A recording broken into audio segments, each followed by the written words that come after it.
Hi everyone. ব্যাঙ্গালোরে আসার পর অনেক দিন ধরে আমি আর বিদিশা ডিসকাস করছিলাম যে একটা ভালো জিম জয়েন করতে হবে। তো আজ থেকে আমরা জিম জয়েন করলাম।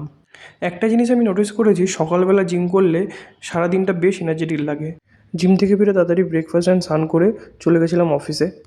অনেক দিন পর অফিস থেকে বাড়ি ফেরার সময় ব্যাঙ্গালোরের ইউজুয়াল ট্রাফিকটা দেখতে পেলাম। আমার অফিস থেকে বাড়ি ফেরার পথে একটা চার্চ পড়ে, সামনে গুড ফ্রাইডে আছে বলে চার্চটা কী সুন্দর সাজিয়েছে।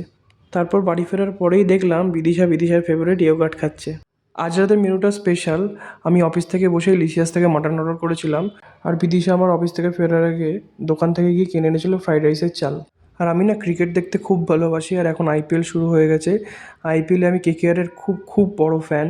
বাট এবার কেকেআরের টিমে অনেক ইনজুরিস থাকার জন্য আমার মনে হচ্ছে না সিজনটা ভালো যাবে। ফার্স্ট ইনিংসে কেকেআরের ওই জঘন্য বোলিং দেখার পর আমার খেলা দেখার ইচ্ছাটাই চলে গেল। প্লাস আমার কিছু বাসনকোসনও কেনার দরকার ছিল। চলে গেছিলাম লোকাল বাসনের দোকানে। ফিরে এসে দেখলাম ফ্রাইড রাইস আর মাটন রেডি হয়ে গেছে। আর বিদিশা ফ্রাইড রাইস অ্যান্ড মাটনের সাথে খাওয়ার জন্য একটু স্যালাড কেটেছিল।